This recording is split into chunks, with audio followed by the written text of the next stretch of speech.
ustedes, hermanos. Y vámonos a la palabra viva que nos lleva al primer libro de Crónicas, capítulo 7.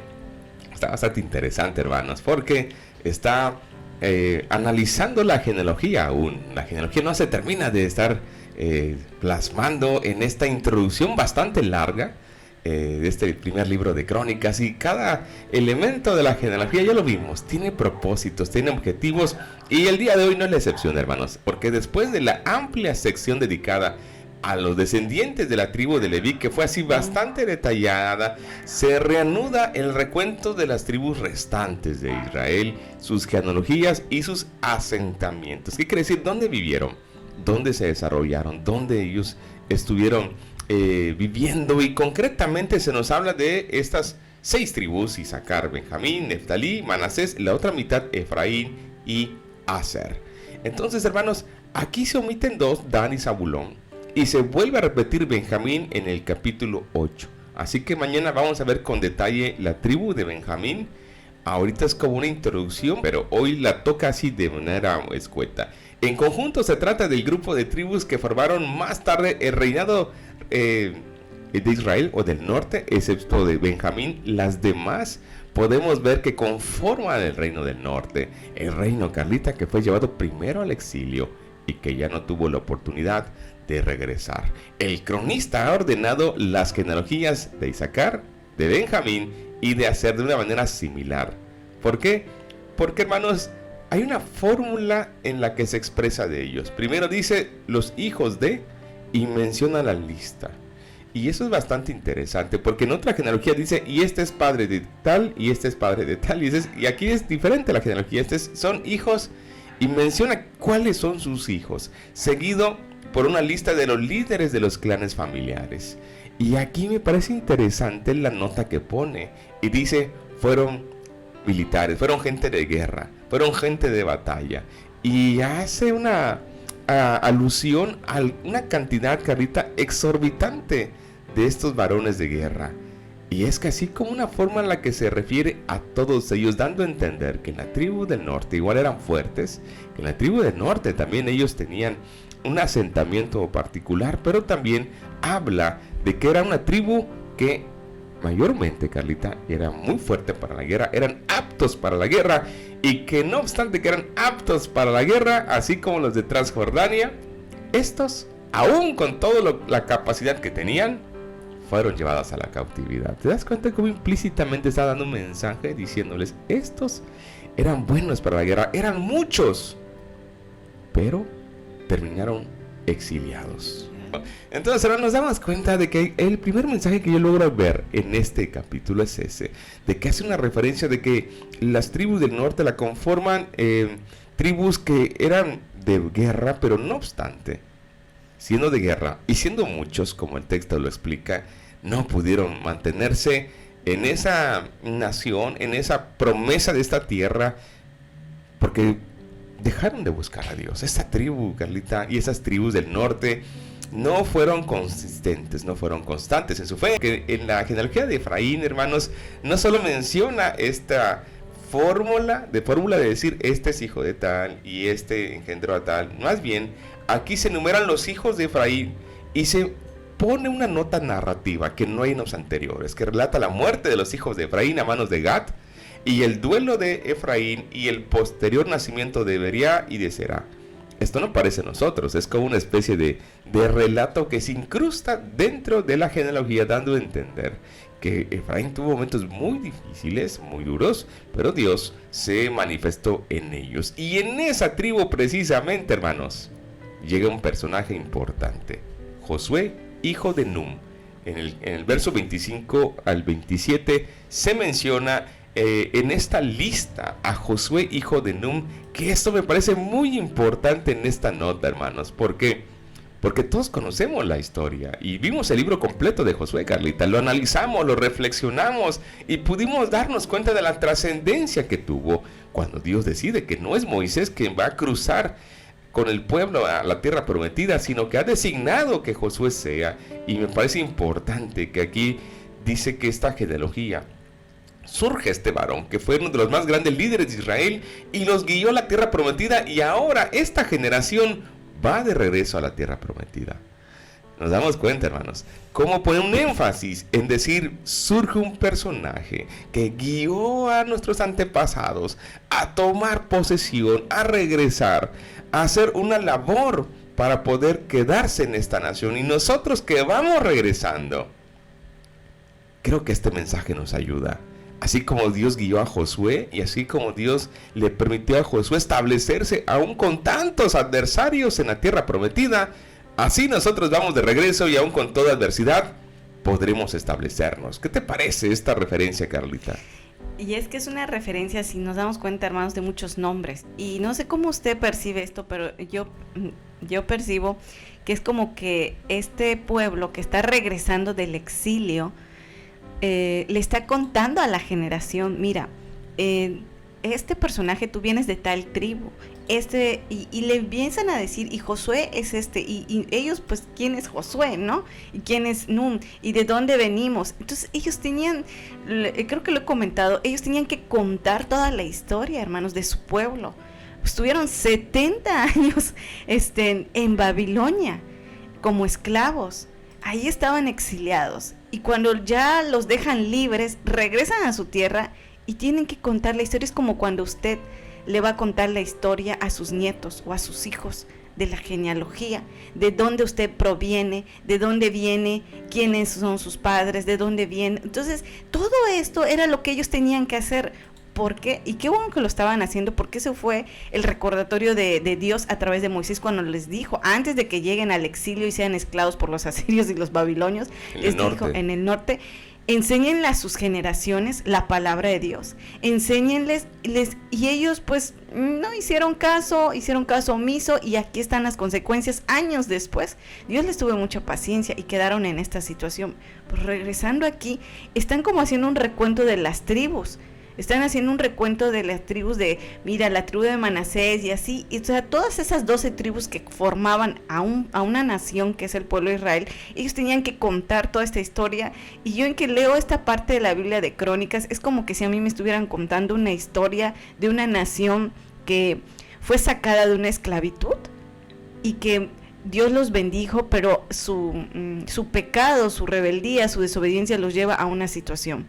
Pero lo más maravilloso aquí, que aquí menciona a este personaje, a Josué, y vimos el libro de Josué, vimos cómo Dios ayudó a este pueblo, a esta nación, y cómo las tribus, en esta parte que Josué mencionaba, de los hombres de guerra, había tribus que se caracterizaban, digámoslo así, con estas personas que eran hombres de guerra. Y recordemos que en el libro de Josué ellos venían con batallas y Dios les ayudaba. ¿Cuántas batallas y estrategias, yo así le llamé, Dios no les dio para que puedan vencer? Lo vimos, recordemos esa parte cuando analizamos el libro de Josué.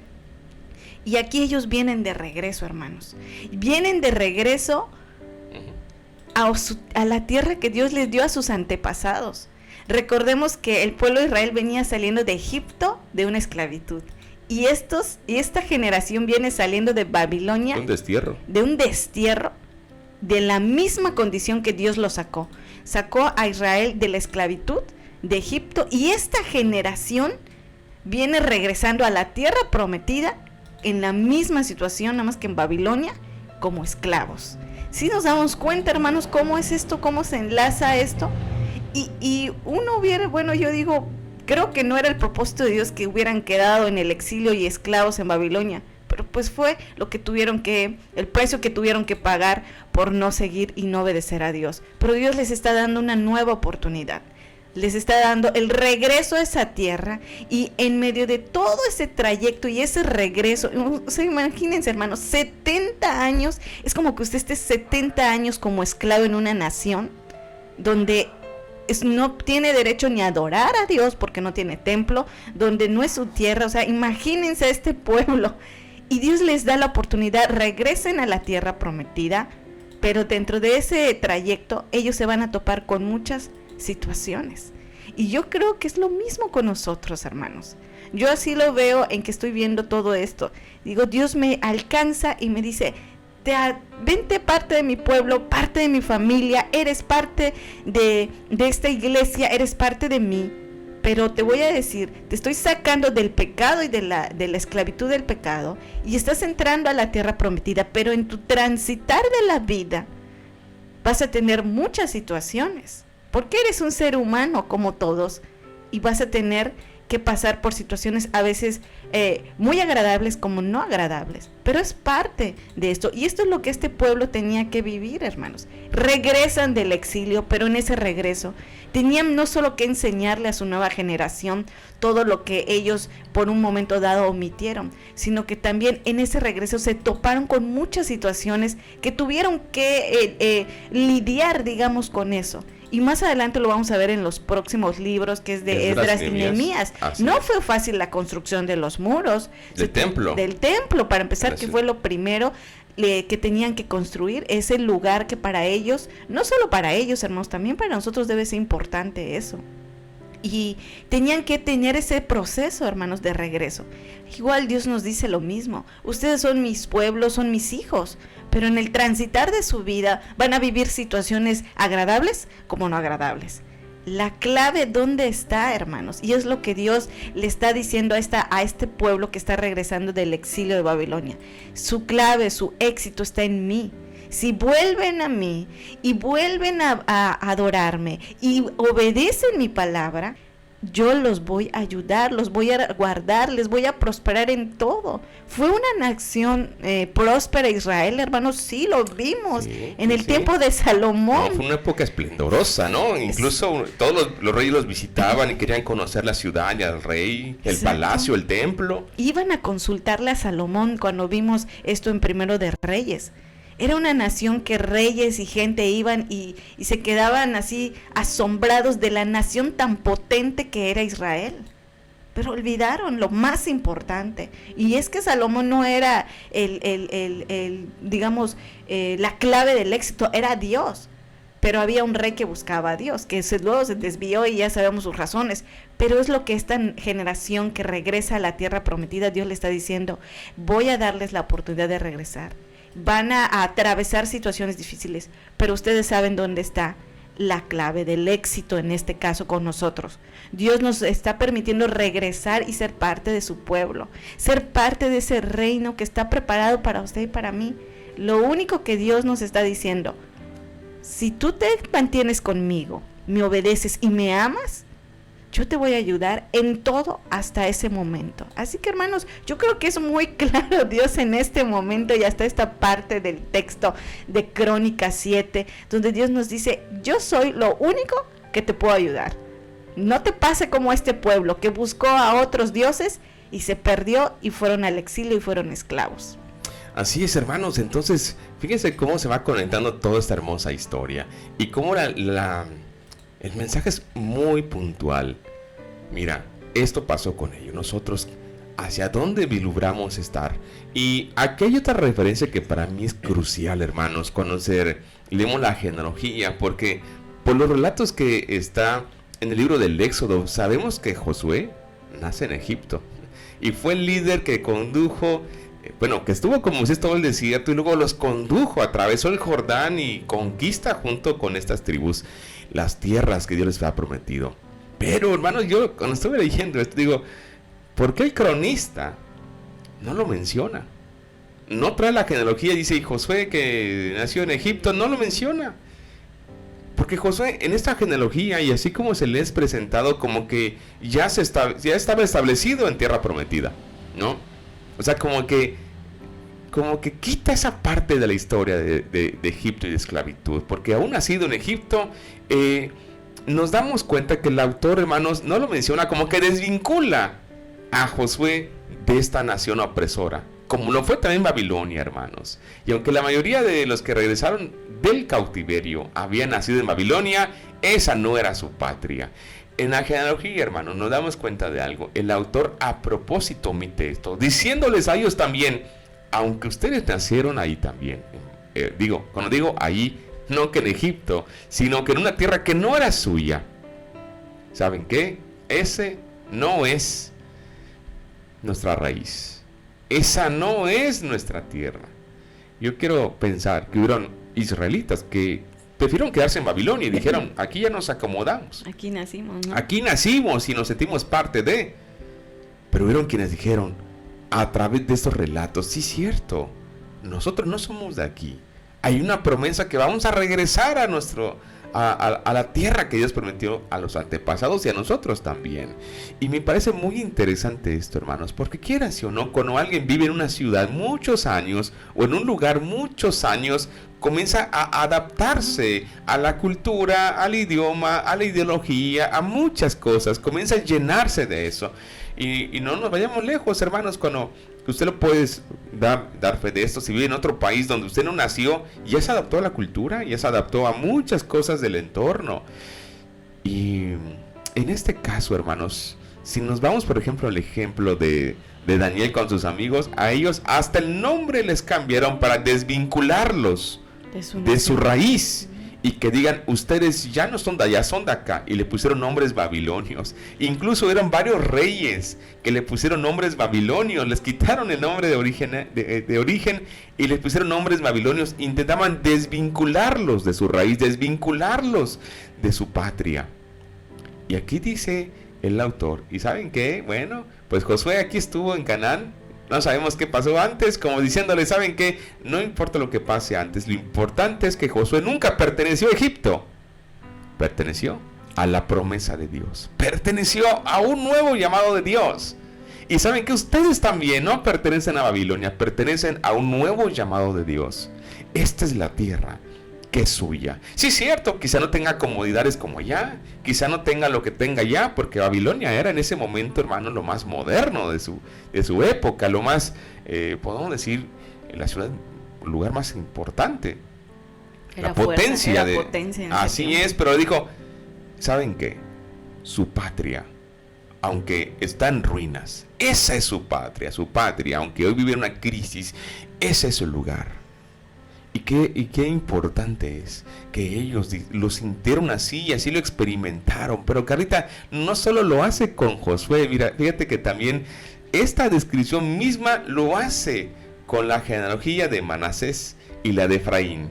No encontramos ninguna mención a su estadía en Egipto. Esos son los hijos de José. ¿Dónde nacieron?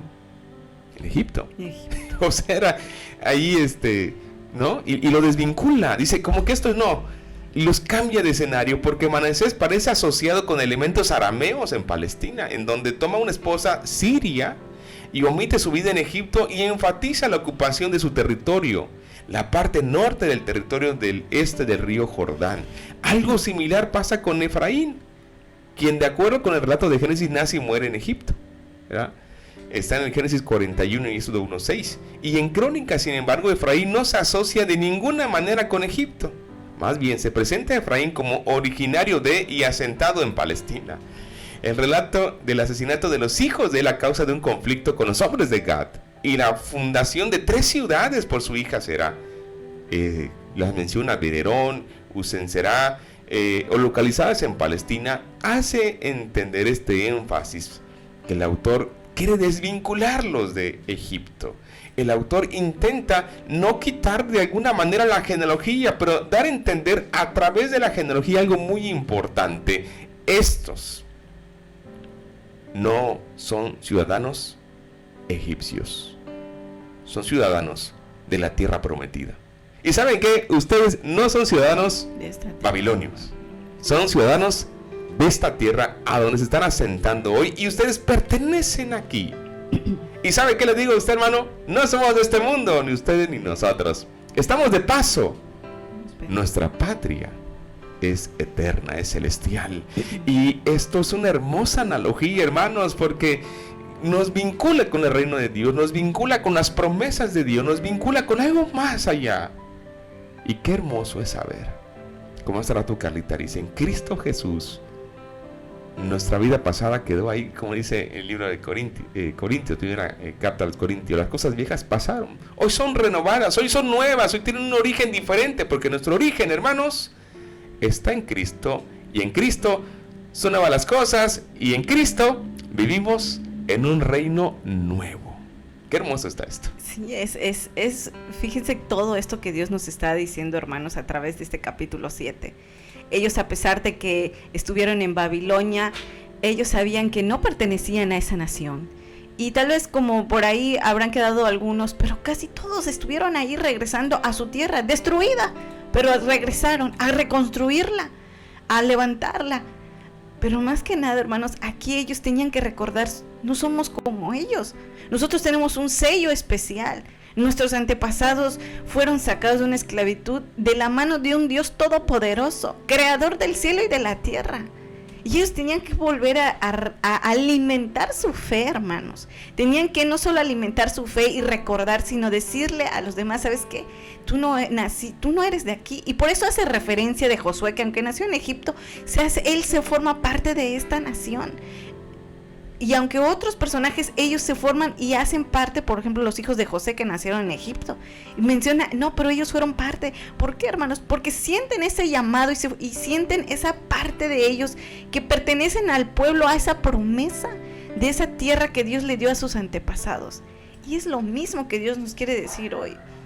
Tú eres diferente. Tú eres un peregrino en esta tierra. Tu última casa no está aquí, no pienses asentarte aquí y mucho menos pienses acostumbrarte al mundo y a la sociedad en la que vives. Es como le pasó al pueblo de Israel, hermanos. Eran una sociedad, pero dentro de esa sociedad ellos se mezclan y empiezan a adaptar cosas que a Dios no les gustó y Dios se los dio a conocer de muchas formas. En su palabra, en su ley y usando a los profetas que Dios usó en ese momento. Y ellos no hicieron caso. Y es lo mismo que Dios hace en nuestras vidas hoy. Hoy usted y yo estamos en una sociedad, pero Dios nos dice, tú eres mi hijo, perteneces a un pueblo diferente. Estás de paso en esta tierra. Tu última morada, tu última parada, digámoslo así, no es este mundo, es otro. Que Dios le está prometiendo a usted, a mí y a su descendencia. Pero para que esto pase, tenemos que enseñarles, tenemos que arraigarnos nosotros a Dios, a su palabra, para que esto que Dios quería desde el inicio se pueda cumplir. A ellos les tuvo que costar, hermanos. Y aunque estamos en esta tierra y en este mundo, hermanos, Dios nos enfatiza todos los días. Tú eres diferente, tienes un sello diferente. Y esto, hermanos, es gracias a nuestro Señor Jesucristo. Es gracias a que nos alcanzó, así como Israel fue alcanzado y tomado por Dios, así Dios toma a su vida y a su familia. Y esto es muy importante tenerlo así, hermanos, porque no podemos decir, somos iguales. No, hermanos, Dios nos distingue y Dios quería que Israel fuera distinto a todas las naciones que tenían y se les hizo ver. Ustedes salen de Egipto, pero son una nación diferente. Las naciones que ellos les rodeaban tenían reyes, pero tenían al mejor rey, que era Dios, el creador del cielo y de la tierra, de todo lo que hay en este mundo. Sin embargo, ellos quisieron un rey humano y no fue lo mejor. Y así es nuestra vida. Nosotros, ¿quién es nuestro rey? Nuestro Dios, nuestro Señor Jesucristo, que dio todo por nosotros, hermano. No podemos decirle a Dios que no ha expresado su amor, lo ha expresado muy bien. Tanto que hoy usted se levantó y respira y su corazón late. Entonces, hermanos, es maravilloso esto. Yo no sé qué siente usted, pero yo me siento ser una persona, un ser humano privilegiado, de aunque que estoy en esta tierra y en esta sociedad, Dios me dice, no te acomodes a las costumbres de la sociedad, porque tú sabes que no van de acuerdo a mi palabra. Pero estás ahí, pero puede ser distinto. Tu última parada y tu última morada no es esta. Eres un peregrino. Pero para llegar a esa última parada hay muchas situaciones, muchos obstáculos que te vas a topar. Pero si te pones en las manos de Dios y abrazas con todo tu corazón, no solo a Dios, sino su palabra, Dios te va a llevar y vas a llegar a ese lugar. Pero no solo eso, no llegues tú nada más. Lleva a todos los que siguen, tienes que dejarle un legado de enseñanza, de fe. Entonces, esto es muy importante, hermanos. Por eso las genealogías nos enseñan algo, hermanos. Usted y yo tienen una descendencia. Que estén ellos ahí presentes en esa última morada. Extrañaban su lugar de origen, había una descendencia, ¿sí? Pero sobre todo, hermanos, aquí Dios nos está dando la oportunidad de algo.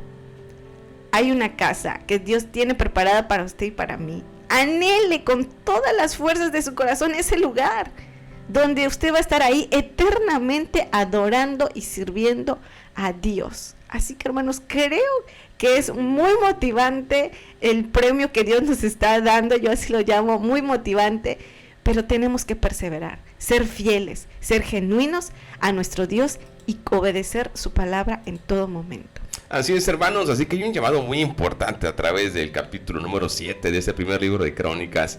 Es muy importante lo que establece aquí, que nos desvincula. No quiere decir que nos aislemos, nos vayamos al monte a vivir, no. Quiere decir que aún estando en esta condición, como Jesús dijo, son de ahí, pero no pertenecen ahí.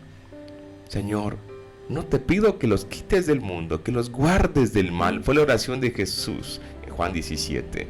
Y qué hermosa reflexión esta, hermanos, porque no estamos pretendiendo irnos o aislarnos. Lo que estamos diciendo es que lo que tenemos que hacer hoy es impactar a los demás con lo que hemos conocido. Lo que estamos diciendo hoy, hermanos, es que no nos adaptemos a las ideologías, a las costumbres, a las maneras de ser de este mundo, porque este mundo, hermanos, está lleno de mal. Está lleno de muchas cosas que incluso algunos pueden decir que son buenas, pero no lo son. Y hoy el desafío que tenemos nosotros es mantenernos firmes en el llamado de Dios, pero también arraigarnos en la fe que hemos conocido. Y aunque el mundo diga esto es bueno, la palabra dice otra cosa. Y aunque el mundo diga esto sí, ¿qué dice la palabra? Y en base a eso, hermanos, es que nosotros, como dijo el apóstol Pablo más adelante en Romanos, no nos adaptamos a este siglo, sino que renovamos nuestro entendimiento y vamos conociendo la voluntad de Dios, que es agradable y que es perfecta. Así que, hermanos, Dios permita que nos sigamos concentrando en su llamado, concentrando en su voluntad, y que nada ni nadie nos aparte de este llamado, pero que no solo nos aparte, sino que seamos instrumentos para ayudar a la generación que viene, enseñarle con amor, dirigirla con sabiduría, y que el día de mañana, hermanos, podamos reinar con Cristo Jesús junto con nuestras familias, y que podamos decir en ese momento, ahora sí, estoy en mi patria. Así es, hermanos. Y yo creo que esto es maravilloso. No sé si a usted no le emociona, pero a mí me emociona porque no logro imaginarme ese lugar y ese momento. Pero todos los días luchamos para estar ahí. Así que, hermanos, adelante. Yo sé que no es fácil, pero una de las cosas que estamos en esta sociedad tenemos que impactar, que la gente que tiene otras ideologías, tiene otras costumbres, vean en usted una diferencia, vean en usted algo distinto. Vean que usted pertenece a un reino que es lo mejor que le puede pasar a la vida del ser humano, pero sobre todo que vean en usted un hijo, una hija de Dios creyente, fiel, porque eso es lo que nosotros nos distingue. Y leer su palabra, hermanos, Dios le dijo al pueblo, léanla todos los días, a los reyes, léanla, tengan una copia de eso. Y ellos no hicieron caso y sucedieron muchas cosas lamentables. Y por eso, hermanos, esto que nosotros hacemos todas las mañanas, usted puede decir a esta hora estaría yo haciendo otras cosas, pero esto vale la pena, hermanos, porque esto es como una recarga a usted, como cuando usted... A nosotros mismos. A nosotros mismos. Y esto es como cuando usted conecta un aparato porque necesita que se recargue. Esta palabra, esta presencia de Dios es la que nos ayuda y nos carga a nosotros, para que cuando usted salga y se enfrenta a la sociedad, usted tenga pues los elementos y diga sobre todo el discernimiento, que es para mí una de las cosas más importantes, porque todos los días llega a usted, a su mente, personas que tal vez le puedan poner cosas diferentes o enseñarles, pero si usted está muy bien en esta palabra y todos los días obedece a Dios como le dijo al pueblo, léanla para que puedan ser bendecidos en esta tierra, Dios le va a ayudar, hermano, y usted no se va a alejar, se va a mantener no a un ser humano, a Dios, que es el que le está dando esa vida eterna y le está prometiendo un reino para que usted esté ahí alabando y adorando. Es magnífico, es una oferta muy buena que creo que nadie le está ofreciendo una vida eterna. O sea, ahí está el regalo, la bendición de nuestro Dios. Así que, hermanos, yo creo que nuestro Dios nos está hablando de una manera. Yo creo que hoy Dios enfatizó a que nosotros podamos ser cada día mejores hijos de Dios, distintos en esta sociedad, e impactar a la sociedad con nuestro testimonio, con nuestra forma de ser, con nuestra forma de pensar. Podemos hacerlos, hermanos. ¿Por qué? Porque tenemos a Dios de nuestro lado, y no solo eso, nos dejó una palabra que por eso el Salmo dice que lumbra, es una lámpara que guía y le da luz a nuestro camino para poder estar ahí, hermanos. Así es, y además tenemos su espíritu. O sea, además, no hay manera que nos perdamos, hermanos, sí, a menos que descuidemos todo lo que Dios nos ha entregado. Así que, hermanos, Dios nos ayuda a mantenernos firmes y constantes, como dice el texto, creciendo en esta obra, porque esta obra, hermanos, continúa. Así que esta fue la reflexión del primer libro de Crónicas, el capítulo 7, y deseamos que haya sido de bendición y edificación para nuestras vidas.